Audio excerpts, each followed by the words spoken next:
Network Entertainment. Hi, I'm JB. And I'm Ella. At ito ang Kwentong Callroom, powered by the Pod Network.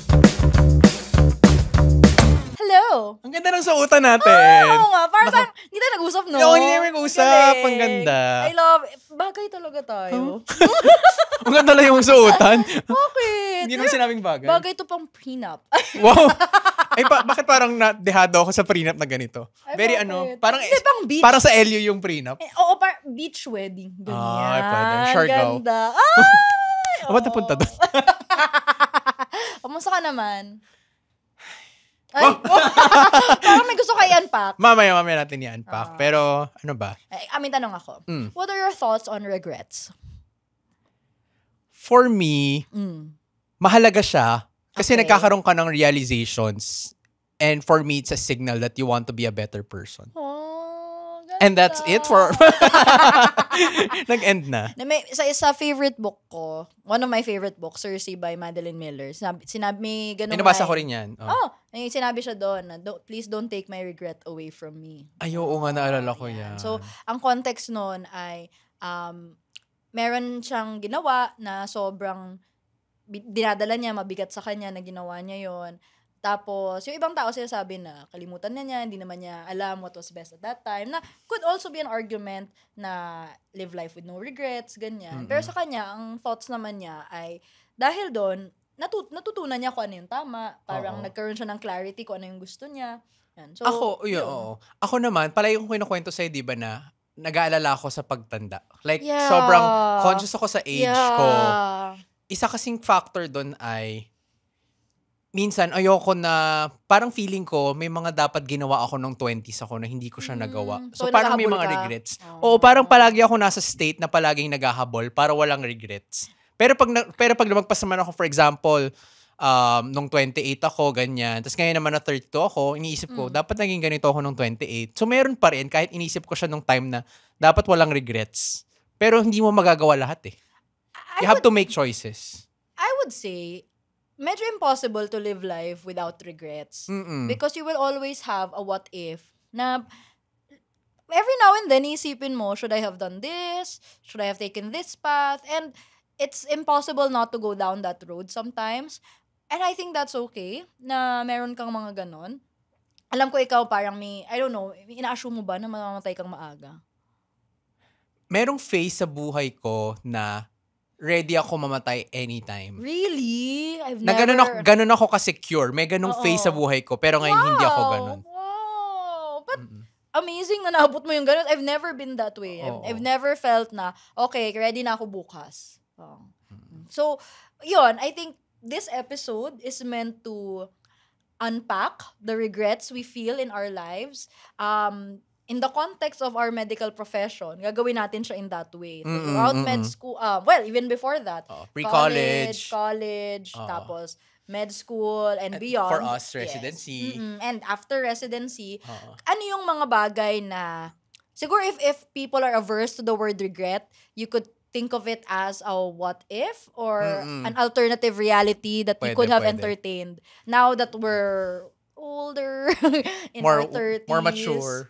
Wise? Ay! Pwede na rin. Pwede na rin. Okay, so, that's our episode today. But before that... So, ready na ako mag-share nga pala. Meron palang... Sorry. May spill pala. Ready na ako. So, actually, sa akin... So, but before that, we are Kwentong Callroom Podcast. We're best friends and doctors, and our goal is to demystify and humanize medicine. We're JB and Ella. Ako naman yung old listeners. So, sa mga old listeners dyan... Inutol mo talaga ako, no? Sorry. Go. Sa mga old listeners dyan, patuloy lang kayong manood, mag-rate ng 5 stars, mag-scroll lang dyan, ulit-ulitin ang mga gustong episode. Why not? Yeah. And if you have yet to find the episode for you, hindi pa kami tapos gumawa ng episode. Yes. So, kung di pa nakasubscribe sa YouTube, Spotify. follow sa Spotify, follow sa X, sa Instagram, sa TikTok, like, ayan. Mag-retweet, mag-quote. Mag-comment, mag-reply.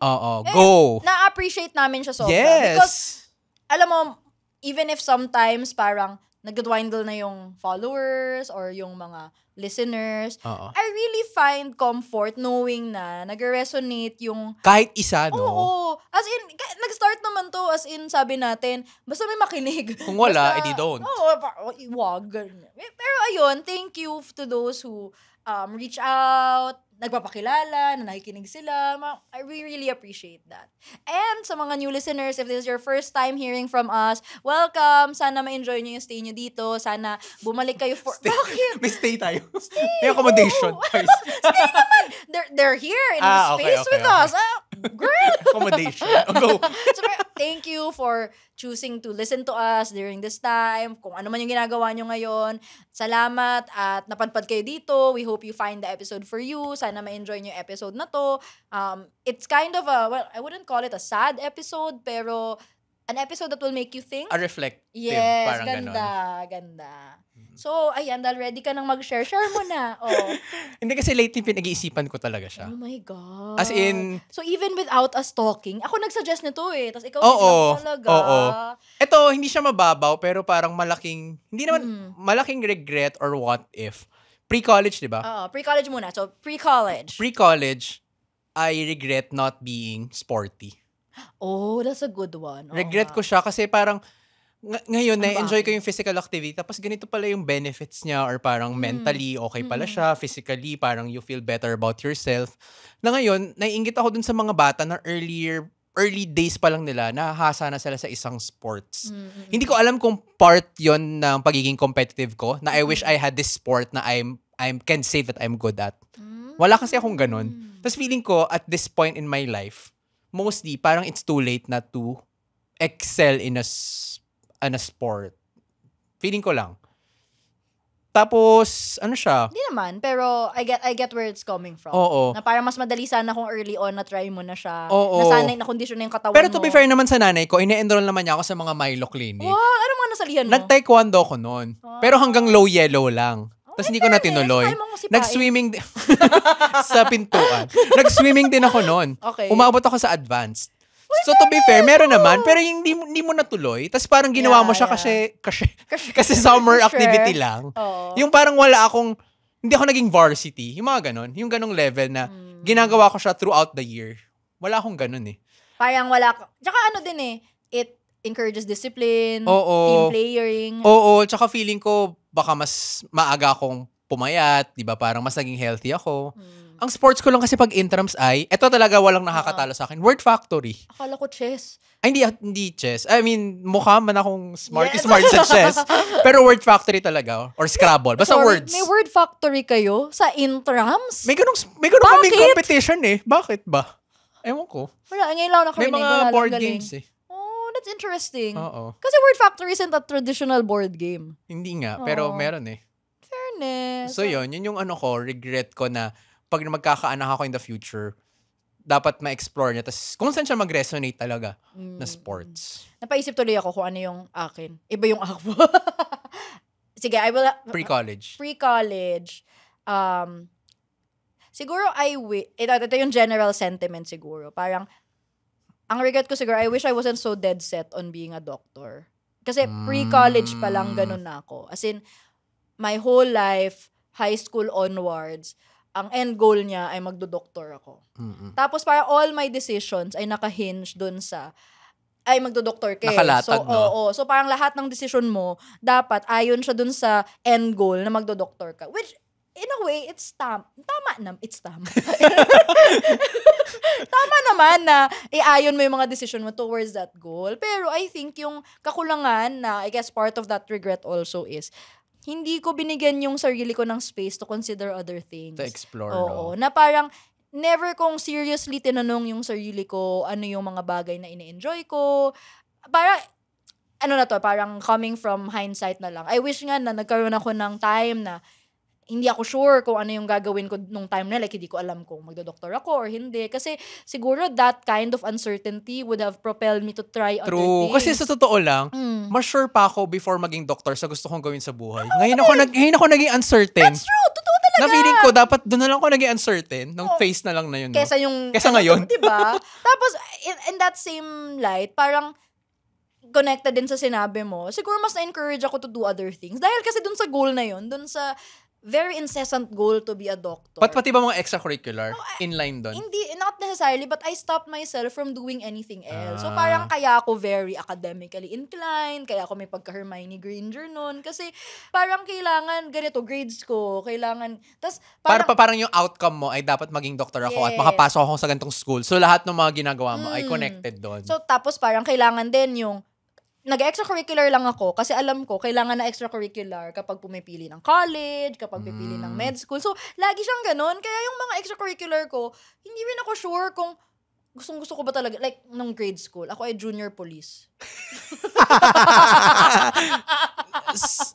Gets. Alright. Sorry.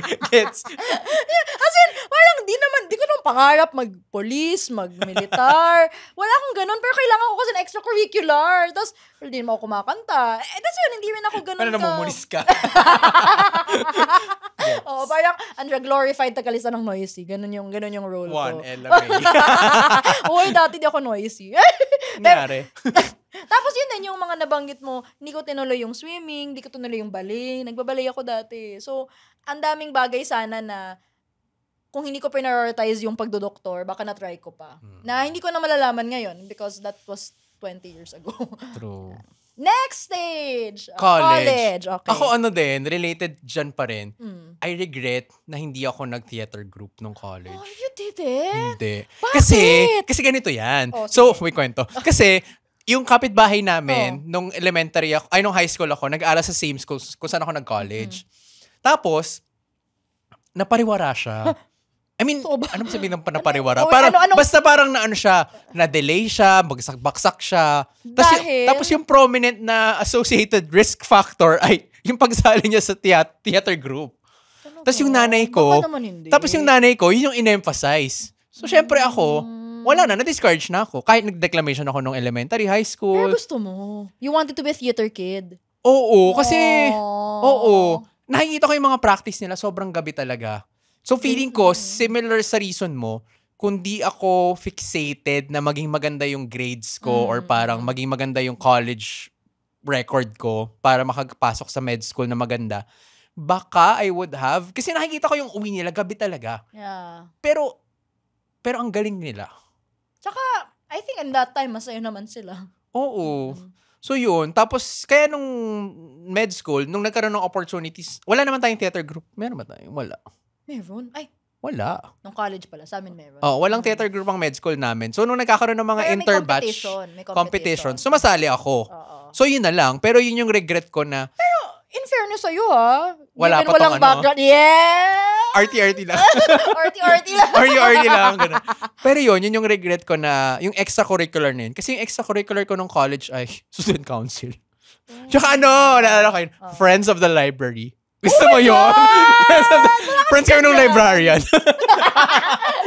Mi pahiram ng book. Ang saya! Nag-tea party At saka ba kayo? ang nerdy nung Honor Society. Gusto mo yun? Yun yung mga binibigay lang sa mga top Honor tier, Society. diba? Hindi yun, nag-a-apply ka dun. Ay, nag-apply ka dun, no? Hindi yun Honor Society na ina-award yung mga Greek letter. Hindi. Kami lang yung Honor Society. May ganun din ako dati. Yun yung college regret ko, yung theater. There. There. Ikaw. Ako, ang regret ko ay sana hindi yun yung kinuha kong course. Again, connected din naman siya sa kanina. And I think I've talked about this a lot na. Pero, I think dahil nga sa aking fixation also to be a doctor, parang kaya ako nag-nursing, which was my pre-medical course, ay dahil inisip ko, gusto ko ng exposure na maaga sa ospital. Which I really got. Pero parang, kung ang tatanong mo sa akin ay, very strong ba yung inclination kong mag-nurse? Or, if given the chance ba, kung hindi matuloy yung pagdodoktor for some reason, gusto ko bang mag-nurse? Kasi yun yung time na nagbo-boom siya. Yeah, so, I guess, dahil may security, parang isa pa yun sa, ewan ko ba bakit ang serious ko nung kabataang yun? Parang, I always took security for happiness. Oh. Pero I wouldn't blame you. Kasi ganun yung, alam mo yung ganun yung pagpapalaki sa'yo, na if komportable ka sa buhay, magiging masaya ka. Kaya, yung mga nabanggit mo na, theater, ganyan, kaya siya dinidiscourage ng most parents, ay dahil may implication na sideline siya. na hobby siya, hindi siya career. Tsaka agaw siya ng oras mo daw Yes. sa academe. From the things that would give you a good career. Parang ganun yung impression sa kanya. Parang, ako never ko personally naisip na pwede palang career ang pagsusulat, ang pagiging painter, ang pagiging theater actor. Parang, it was always painted as something na you do in your free time. Tsaka frowned upon siya na yun yung main career mo. Yes. Marami akong classmates doon na nagbabanda, nagigitara. Mm. Talagang dinidiscard sila ng mga magulang nila na magganyan. Na parang, ay, wala naman kayong papala dyan, mag-aral na lang kayo. To be fair, eventually, hindi naman lahat talaga nagbanda and all. Oo. Pero, siguro if there was ever a time for you to explore those things, yun dapat, yung high school, college, really no? good times to take risks, to try out Oo. things. So sa mga listeners namin na high schoolers, ganyan, junior Go high, na. senior high, go. Explore Sa nyo mga yan. magulang nyo, go din. Oo. Tapos yun, parang dahil pinili ko na yung course na yun, parang, I don't think I had a proper college life na may weekends, Kasi yung course mo ay nursing, tas medyo may duty na yun. intense pa yung Oo. school mo. Yes. Tapos may duty, tas laging may pressure na babagsak ka, ganyan. Tapos dahil nga konti lang kami, parang set na yung classes for us. Never ko na-experience yung para mamimili ka ng schedule Yung mo, iba-ibang iba-iba. There was one time na, for a general education subject, Soksay 2 yun, na parang ako yung, humiwalay ako sa block ko intentionally. So, girl, umay na ako kasi parang, tama na. Tapos, yung class na yun, ang dami namin, iba-ibang course. Super Saya, na-enjoy no? ko yun. As in, I love that class. I still have the books from that class. Yun, great political theories. Na-enjoy ko talaga siya. So, feeling ko, mas na-diversify sana yung college experience. I remember nga na, never ko man lang tinignan yung ibang possible courses. Parang inisip ko lang ano yung magpapadoktor sa akin. Ganon. Hindi ko nalaman. Siguro kung meron pang pre-med na course, yun yung kinuha mo. Baka. Diba? Kung may straight to medicine, chinek ko nga intermed eh. Pero, yun, hindi rin naman tayo napunta doon. Tapos, hindi ko nga alam na may mga Broadcom, ganyan, na may mga clothing technology. Di ko alam na may mga ganong course. Kasi, Nasa Uniqlo ko na sana. yun. So, I guess sana mas na-allow ako sana ng time i-discover ano pa yung gusto ko. I'm not saying hindi ako magdodoktor sana, pero baka eventually, kasi kaya ako naman siya tinuloy kasi nagustuhan ko siya eventually. Pero sana may na-identify pa ako ibang bagay. Kasi yung ngayon ako nag-experiment ng kung ano-ano. True. Next, med school.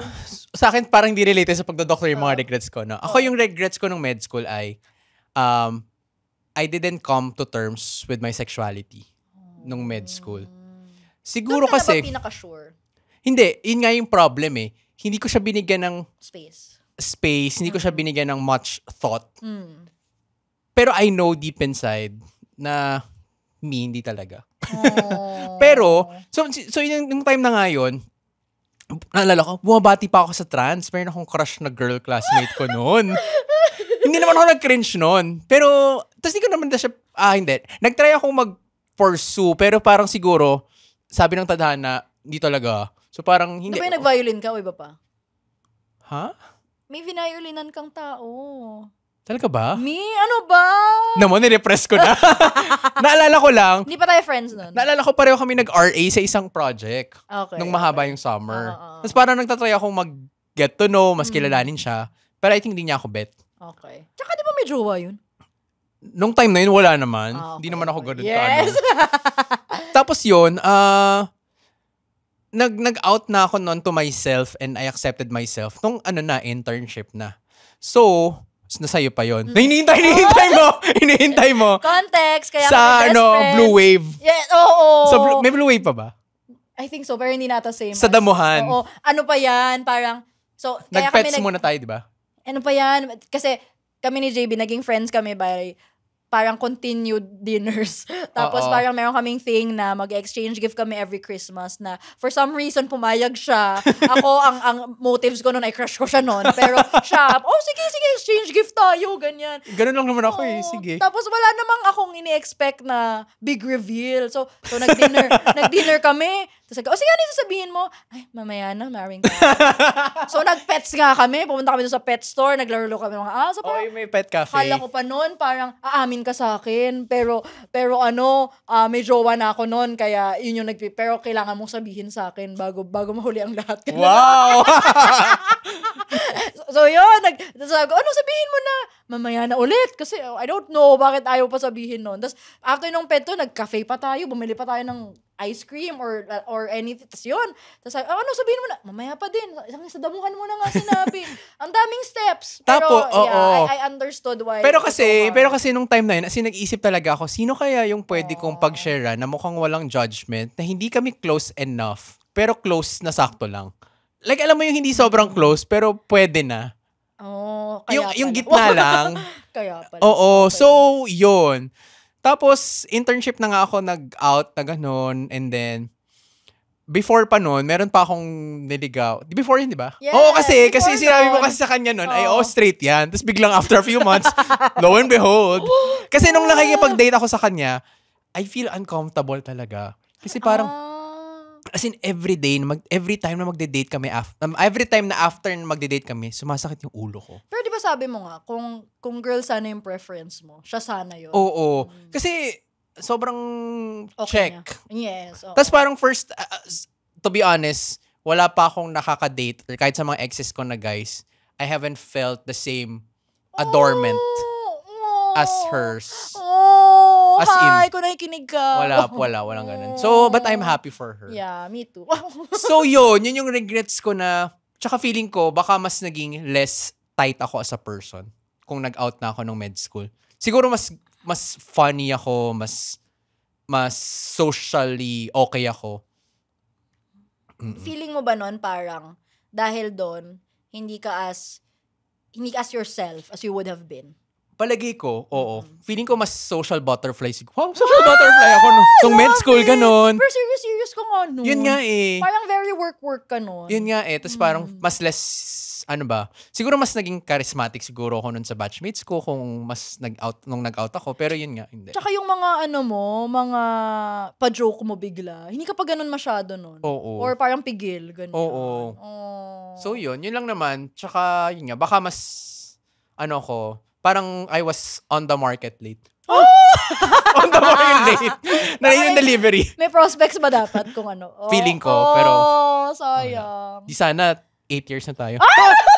Ano daw? Wala naman. Sige na, ikaw na. Med school, ano? Alam mo, ngayon pinag-usapan ito, med school yung pinakamasaya kong training year. Feeling ko nga, kumpara sa mga previous. As in, siya yung, kasi parang biglang med school, yun yung college ko. Biglang nagka-weekend ako, biglang pag-weekend, nag-explore ako museum, nakapag-vlog ako consistently. Nung med school, mahilig ako nung mag-out of town with friends. Tapos, ang dami kong pinagdaanan nun. In fairness. As in, ang dami ko nakilalang friends, ang dami ko naging, as in, siya siguro yung, hindi naman. Ang top time in my life ay high school. Feeling ko nag-peak ako. tapos med school. Promise, ang med school ulitin ko, yung college hindi. Yun lagi ko sinasabi. Kung regret, ang hirap. May regret ba ako nun? Yung ex mo? Hindi naman. Diba? Ako parang, feeling ko yung ex-boyfriend ko, it was, sige, siya na lang. Pero parang, parang ako magka-regret. I think that needed to happen. Parang kinailangan kong mabasag yung, so for context, yung, Pumasok ka ng med school ng may jowa? yes, pumasok ako ng med school na may jowa. Jowa ko na siya, high school, naputol for a while, and then nagkabalikan ng college, then med school tuloy-tuloy na. Tapos, so siya lang ang boyfriend ko ever. Tapos parang siya siguro yung sinasabi ko sa sarili ko na, ang love dapat once lang, tapos forever na siya, ganyan. Tapos pinanghawakan ko yun for so long. So, nung nag-break kami, parang doon nabasag yung ganong paniniwala na ang love ay once at kailangan sure na sure. Actually, magandang regret to. Ay kailangan sure na sure ka, kailangan all in ka na sa love. Never ako nagkaroon ng space na mag-date lang, yung getting to know, casualan lang. Wala akong ganong era. Na ayoko naman ang gawin ngayon kasi I'm very happy in my relationship. But feeling ko if there was a time sana na I dated, I fooled around, ganyan. Wow, fooled around. Parang, yun sana, pero dahil nga, medyo locked in, ayun, ganun ako sa maraming bagay. Locked in ako sa career, locked in din ako sa pag-ibig. Parang, yun na lang yung nakikita ko. So, to the point na pati yung red flags, di mo nakikita. Na parang, medyo X na pala. Parents, this is your cheat code to understanding your gamer kid. This is Keri Kita, Guide for Non-Gamer Parents. I'm Ray. And I'm Joey. Hardcore gamers, hardcore parents. Let's learn from each other. Dito, Keri Kita.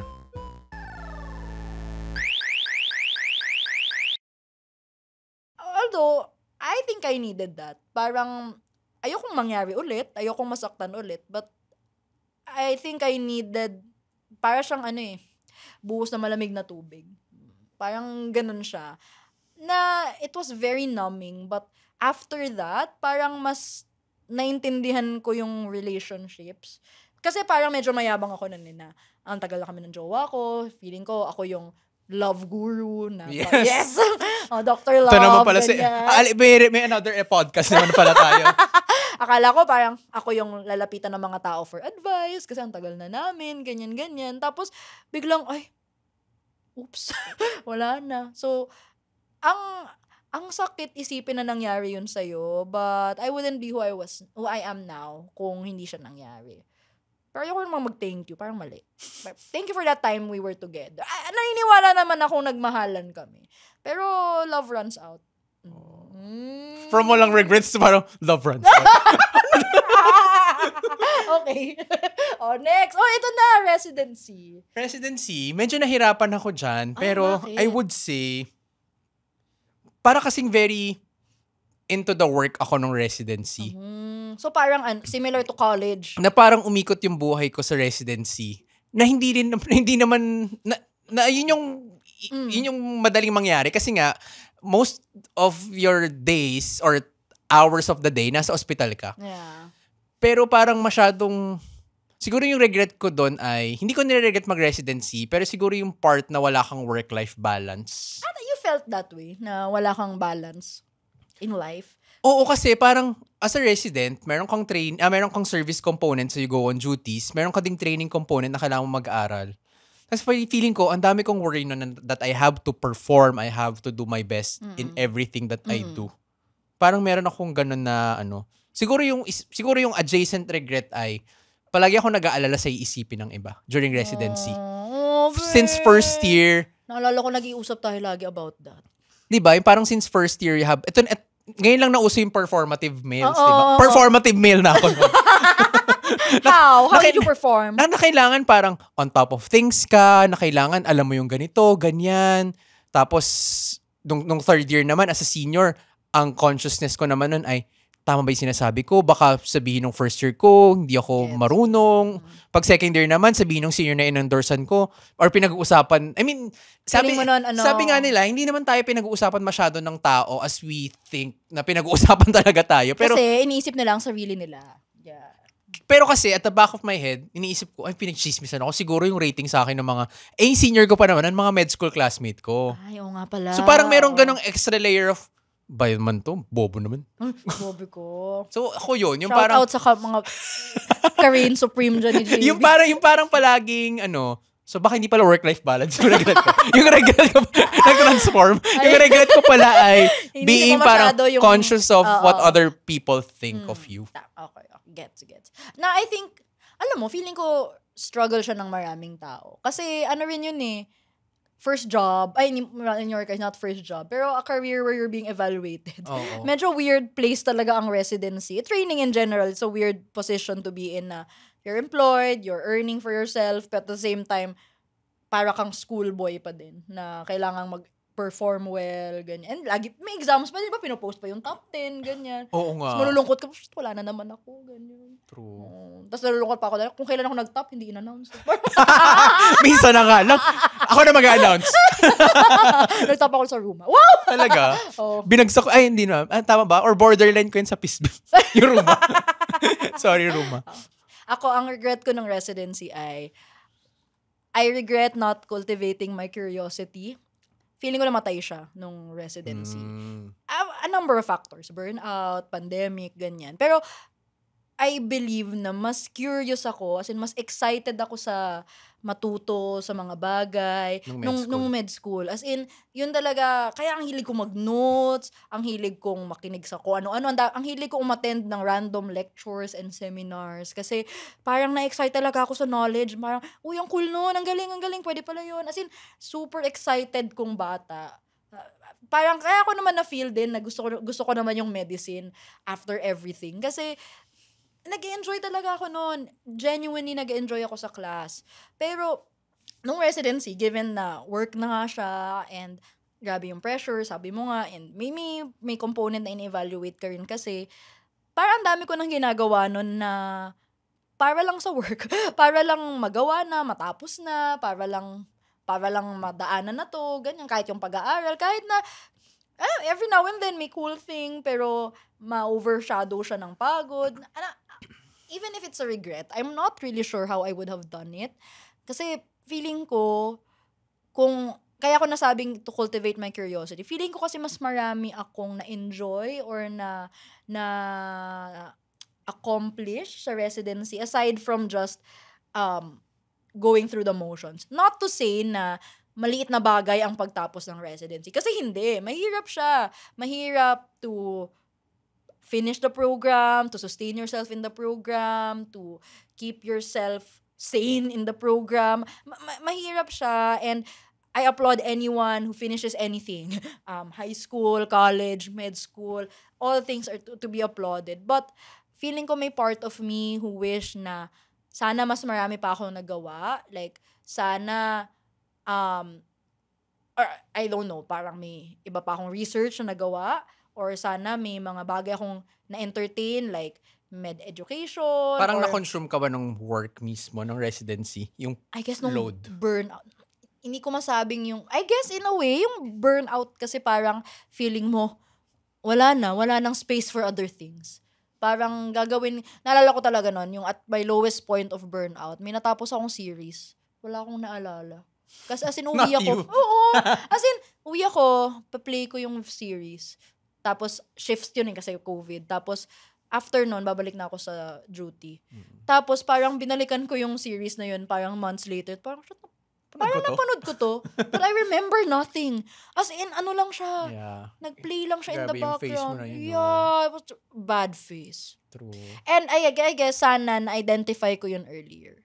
Kasi siguro, sana I came to terms with my mental health struggles earlier. Medyo may pride component kasi na ayoko sabihin may problem ako. Kasi feeling ko, bakit si JB kaya niya? Bakit siya hindi naman niya need ng meds, di niya need ng therapy? Bakit siya okay naman siya? Baka ako yung problem, ganon. May ganong thoughts talaga na baka kaya ako may ganitong thoughts ay dahil it's a me thing. It's not because I need meds, not because the program is difficult, not because may pandemya, ganun. Dahil lang talaga sa akin. And I guess we do that a lot to ourselves. We put the blame on ourselves so easily. Tayo kasi yung easiest people to put the blame on. Yung sarili natin. Tsaka lalo na sa ganong environment, Yeah. na very competitive, na parang yung iba kaya naman nila, so dapat kaya ko din. Yeah, may ganun nga. I guess kung earlier ko siyang na-identify, earlier din ako nakapag-cope. Kasi kahit nung alam ko nang ito na siya, there's a dark cloud over me, ang tagal bago ko yung tinanggap kasi parang feeling ko kahihiyan yun na aminin siya. Na I now know ay hindi. Na I would have been better off coming to terms with it, asking for help when I should have. In-offer sa akin yun to ask help, but I said no. Kasi nga, may ganong component. Yun. Post-residency. Last na, no? Oo. Post-residency and somewhat Now, nabawasan na, pero nandyan pa rin, like post-residency to pre-grad school. Medyo pinakamalala talaga siya for me. Sorry, ito pala yung work-life balance. Hindi yung kanina. Nalito ako, sorry. Ulo na. Oo. Okay. Pero habang nagsalita ka, iniisip ko, ano nga ba yung regrets ko medyo hanggang ngayon? Yung work-life balance. Ang regret ko doon ay, nasanay kasi tayo na yung weekends ay nag-work pa rin tayo what? Yes. Hindi tayo At the sanay very sa- least, half oo. day. Oo. So, nadala ko siya hanggang after ko. Kasi yung work ko na after residency was in public health. Mm. So, office hours, walang duty. Mm. Pero, nag-work ako ng 8 to 5 mostly ng Monday to Friday. Pero sinasama ko yung weekend as a time for me to catch up on work. Parang nag-aalo. Hanggang ngayon, ganyan ka. Yun nga eh. Na parang, may mali ba sa akin na hindi ko natatapos yung work ng Monday to Friday? Or masyado akong madaming tinatanggap na work? Na kino-consider ko yung weekend as a working day. Na parang At pwede pa ako this time. Oo, so parang tumatanggap, Monday to Friday. Okay, may Saturday, Sunday pa ako. Pero alam mo nga, iniisip ko nga ngayon na, dati, kasi di ba weekends off naman talaga tayo, med school. Oo. Kahit college, Hindi, free pero kasi naman yung med school naman, or ako lang ba yun? Hindi. Mag-aaral ka eh. Hindi, yun nga. Parang nasanay kasi tayo na gagamitin mo yung time na yun. Oo. Pero kung isipin mo, kung ang ilalog mo lang ay class hours, may weekend sana eh. Oo. Pero parang, I don't know, nasanay tayo na dapat weekend may nagawa kang productive. Oo, kaya kapag tinatanong ako nung pinsan ko dati, so anong ginagawa pag weekend? Sabi ko, work backlogs. So parang napaisip nga ako na, Yun. oo nga no. Hmm. Kasi feeling ko, toxic trait ko din yung tumatanggap hanggat hindi pa ako naubos. Pero wala kang like, kasi pwede namang nag-work ka pa din, pero nagsaset ka pa din ng something for yourself pag weekend. Meron naman, at saka to be fair naman sa sarili ko, feeling ko, automatic adjustment ko na mas less productive ako sa weekend. Pero nag-work pa rin ako. Na minsan inisip ko nga, huwag na lang ako mag-work kasi parang nakita ko yung benefit na nagsiset aside talaga ng time for yourself Yes. nung nasa US ako. Yes. Nung Saturday, Sunday. Hindi ko alam dahil ba mas lighter yung workload ko as a student. Pero iba yung nagagawin sa mental health. As in, nakakapamasyal ako ng walang pressure na, okay, may gagawin pa ako ganyan. May mga assignment, pero natatapos ko naman siya. So yun, tapos, pag weekend, Saturday night, medyo mabagal naman ako. Tapos Sunday night, gano'n na rin. Pero alam mo yung hindi ako makapagbigay ng buong araw na hindi ako mag-work. Hindi ko siya kaya. Hanggang ngayon. Medyo. Try natin this weekend. Ngayon pa talaga na toxic yung buhay ko. Try lang natin. Kasi alam mo, marami kasing instances na nagba-backfire siya na, okay, hindi ako gagawa ng anything na Sunday whole day. Yung dirty living, Tapos ganyan. Monday, toxic na kami. Well, Toxic na, parang mayroong regret na, ayan, hindi ka kasi nag-work nung weekends. Ayan, dumami tuloy yung trabaho mo. pero I think that's also the toxic trait in us na nasanay nga nung med school na dapat nagpe-prepare ka for the week.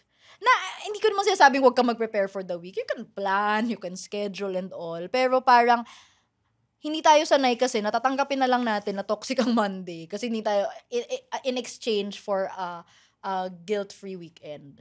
Hindi tayo nasanay na okay lang na wala kang gawin. Kung matoxic ka ng Monday, part na yun ng trade-off. Para kasing tayo, nasanay tayo na gusto natin prepared for the next day. At saka kapag nagpapahinga ka, palagi kong sinisisi yung pagpapahinga kapag may nangyayaring, pag may balik, palaging may gano'n na parang, toxic natin sa ayan, sarili balik. natin. Tapos parang, ayan kasi, chemical. Iba pala. Diba? Mga ganun. They're hog. So ginagawan ko na siya ng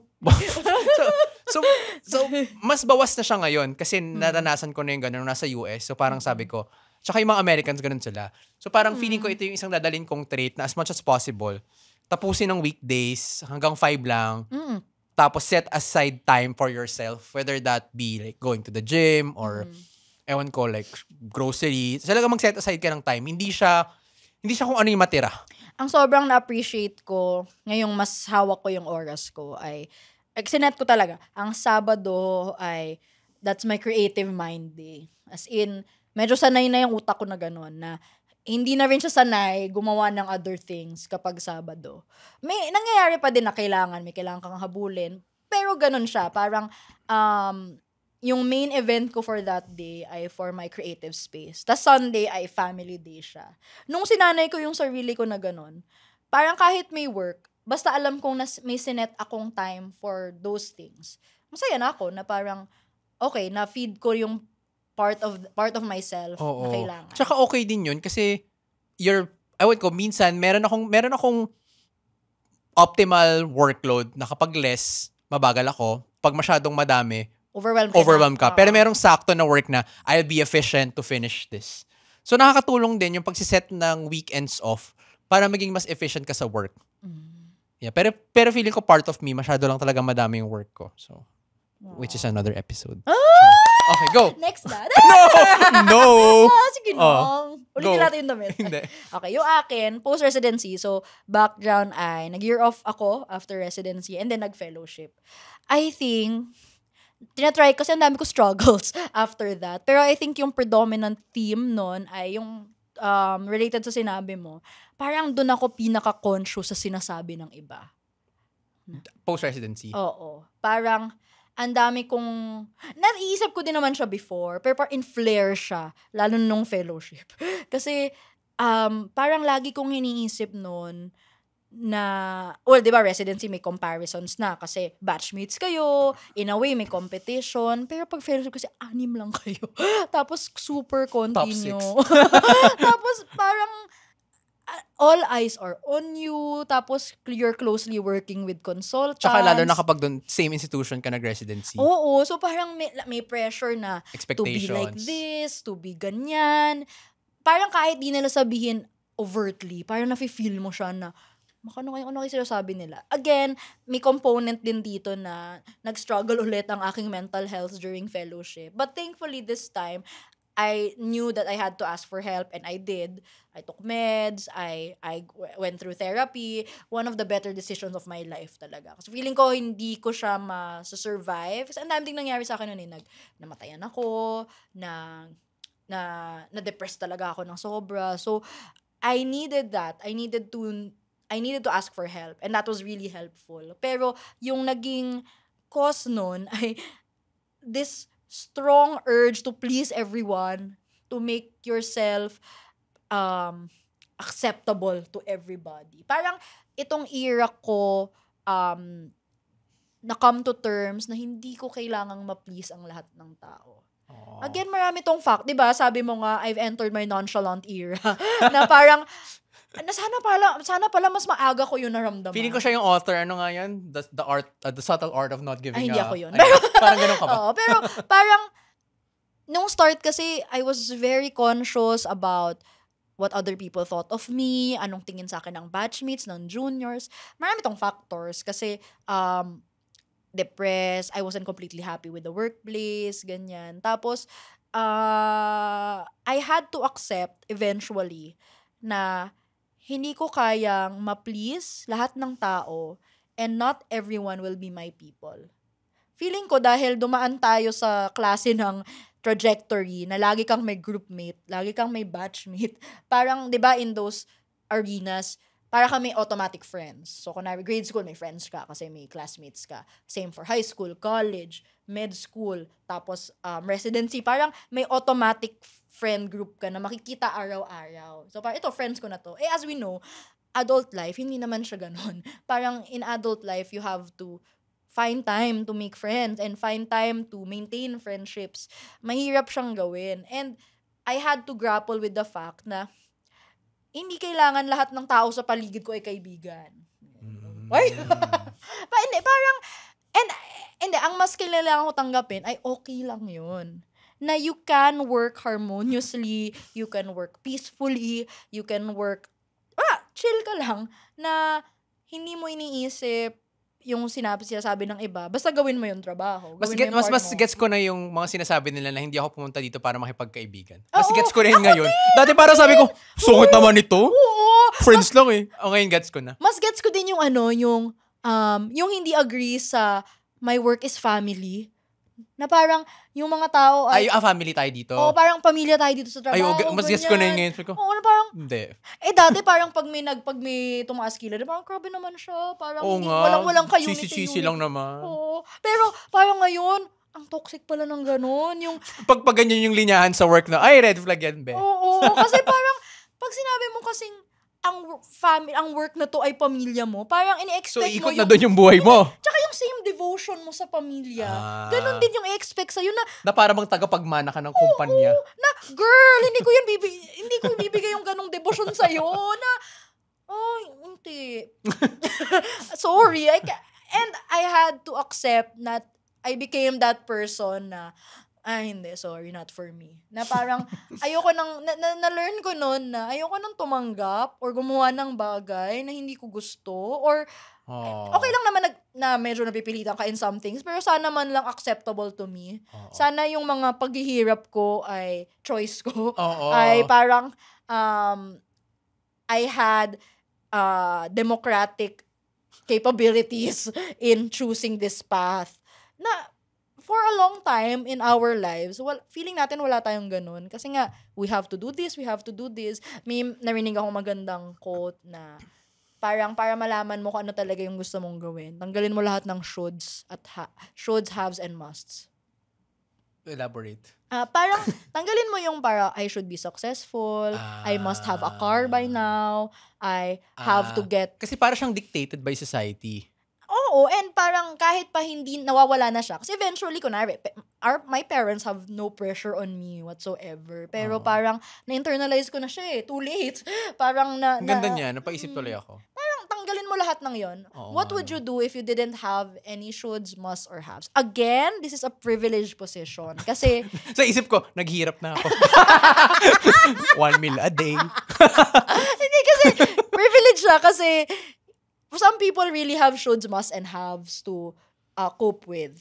Pero kapag iisipin mo lang talaga outside of necessity kung ano yung mga gusto mong gawin, if there is a way to find your ikigai that will fulfill everything, I think that's the sweet spot. But not saying that that's an easy task to do. Mahirap talaga siya. And even now, nagsastruggle pa din ako finding that sweet spot na saktong, hindi ako magugutom, pero masaya ako sa ginagawa ko.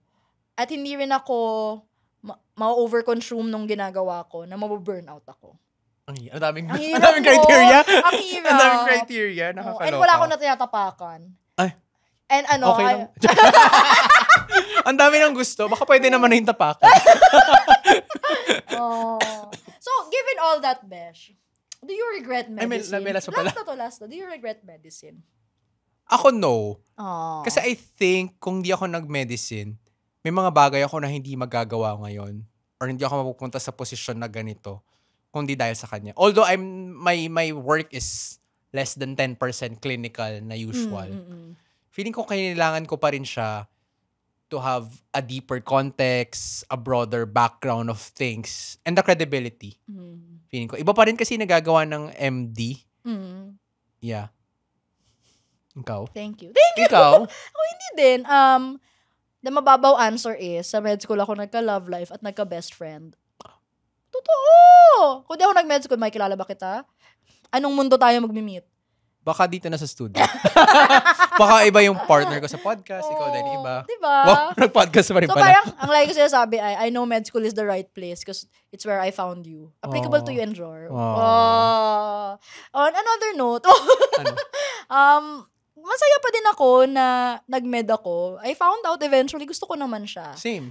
Na masaya siya. I like helping people. I like being in a career that actively helps people. But siguro ang mga regrets ko, a lot of them stem from the pressures that comes with choosing medicine. And yun yung siguro kailangan nating ma-shake off as a society and as a culture. Yeah. Saya. Ganda episode na to. Oo, Pakinggan ko to. Sobrang narcissistic. Pakinggan ko to. Oo. Ganang reflection on life. True. No? So, kung nagustuhan niyo yung episode na to, you can follow Kwentong Column Podcast on Spotify and YouTube. We drop new episodes every Monday, 5 p.m. with our highlights every Tuesday. You can also follow us on social media for more chicken updates. We're Kwentong Column Podcast on Facebook and YouTube. At Column Podcast on X, Instagram, Threads, and TikTok. You can also join our Discord community. Column Tambayan is our official community server kung saan pwede kayo makijoin doon and para makichika with us at iba pang mga ka-column. So each week, meron din tayong episode question that we release every Friday, 12 p.m. makisagot sa question of the week to keep the conversation going. At sa mga gusto makichika with us with your questions, concerns, and chief complaints, open pa rin ang kwento mo sa call room, a Google form where you can submit your questions to us. Kung mapili yung kwento mo, pwede namin yan sagutin in one of our future episodes here on Kwentong Call Room Podcast. To submit, just find the link in our social media pages. Naisip ko lang, di pa tayo nakapagkwento mo sa call room episode dito, Oo no? nga, no? Ano? Dapat may actual letter. Very MMK. Tapos, i-fishbowl. And if you want to reach us via email, you can reach us at kwentongcallroom@gmail.com. Ganda ng episode. Yeah. Yeah. Parang I needed this episode. Was it cathartic? Yes. Oh. Sorry. Sana cathartic din sa inyo. With that, I'm Ella. And I'm JB. And this has been Kwentong Call Room.